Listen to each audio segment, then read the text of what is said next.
Hi friends, welcome back to my channel.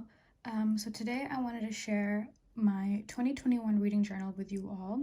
I was on TikTok the other day and I saw someone who made a reading journal, but like a physical journal, and I thought it was really interesting and really cool. So I wanted to make a digital version because I just didn't want to buy another notebook and like waste pages if I didn't use it essentially. So I'm going to be sharing this with you today, and it is free for download. It's in the description box and in the pinned comment.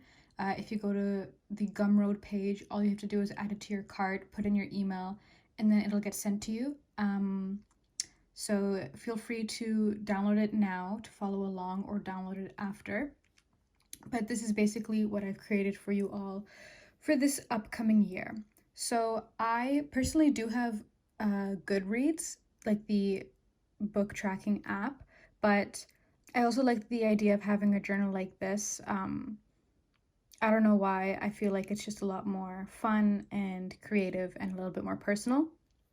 So this is the front page, 2021 reading journal, fairly simple, and then we get straight into the reading goal. So there are 2 pages for the reading goal, one with squares and one without squares. I put 2 pages because I know that some people might have more or less of a reading goal than this. So if you want to use the blank page, you can. And when you download the journal, you're also going to get a small PNG file of basically these squares, so you can customize it to however many that you want. Or you can even just like use stickers, emojis, circles, or even just like write the numbers out yourself. So my goal for 2021 is 30 books. My goal for this year, 2020, was 20 books, which I reached, but I kind of fell off my momentum in the last few months. So I'm hoping that having 30 books will keep me consistent throughout the entire year. And when you look over here, you have a little key section, so you can put basically whether it was a physical book, if you read it on like your Kindle or your iPad, or if it was an audiobook. So it's also a fun way to keep track of what types of books you read. So just a small little area there for you, and then you can color coordinate the types of books and then fill it in like that. And then we have the reading challenge and the 2020 to be read list. So the reading challenge, I like to have these because it basically allows me or makes me read books by certain people, certain themes, certain ideas, things like that.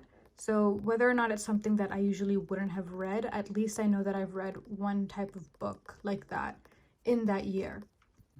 And then the to be read, pretty straightforward. It's just the books that you absolutely want to read this year. I have a few that I'm going to be putting on this list. Some of them I meant to read this year, but I just never got around to. So I definitely want to put these on my 2021 list. They'll probably be the first few books that I read in the year. So this is my reading challenge for next year. I may add more stuff if I find good prompts, but yeah, it's pretty basic for now. As for my to be read list, I have 6 of Crows, One Last Stop, Henna Wars, A Deadly Education, and The Invisible Life of Addie LaRue. I'm super excited for One Last Stop. I read Red, White, and Royal Blue this year, and it was one of my favorite reads of the entire year. I think Casey's an amazing author, and I'm really excited for their next book. And then The Invisible Life of Addie LaRue. I'm also a very big fan of V.E. Schwab. I've read the Villain series, and I'm currently reading the Shades of Darker Magic series, and so I'm very, very excited to read this one. I will probably also add more to these as the year goes on, or as I find more books and more authors that I like. And then you have your 2021 favorites, so you can do this at the end of the year or as the year goes on. Again, I have 2 slides for this, depending on what you like. Personally, I like this one because I want to put the book cover here, and there's a space for the title, the rating, and if you want to write a few words about the book, you can do that. This one is blank, so there's no room for the book cover. And to get rid of any pages or duplicate them, it's fairly simple. All you have to do is click on the 4 squares here, and then if you're looking to delete something, you just press select, click on it, and then trash.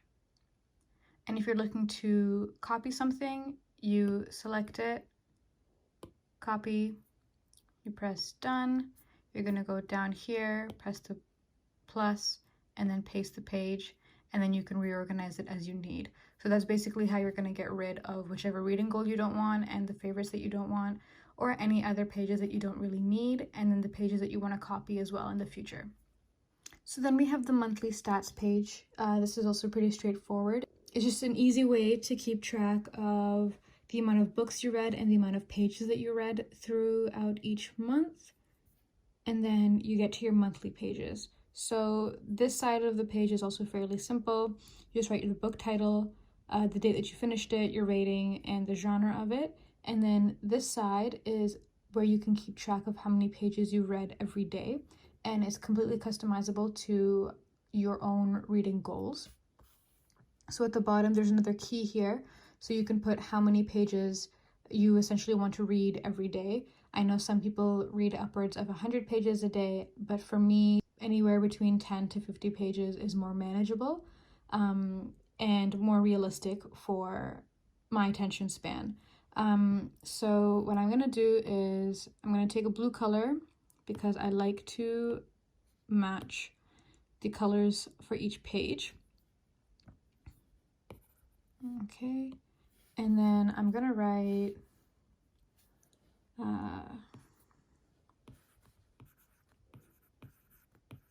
10 pages, 25 pages, and 50 pages. And then I'm going to take my highlighter and assign some colors to them.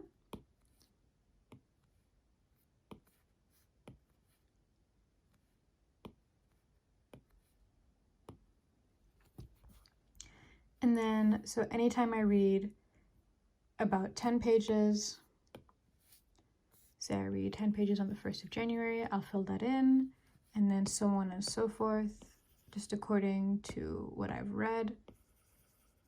And it's completely customizable to how you want it. You can give yourself certain ranges. Say I read more than 50, I can have a 50 plus, and then you can also have it however you want for every month. So maybe your reading goals will change for the month depending on how busy you are or just what you want to achieve that month. That's it for the video. I know it's a short one, but I wanted to get this out before the new year and show you how to use the journal. But also, if you find a better way to use the journal, please do so. I'd love to see how you set it up and use it, so feel free to DM me a picture and let me know what your goals are for the next year. Recommend me any books and let me know if you'd like some recommendations as well. I hope you have a wonderful, happy, and safe New Year's and that you enjoy your reading journey next year as well. Thank you so much for watching. I will see you next year in my next video.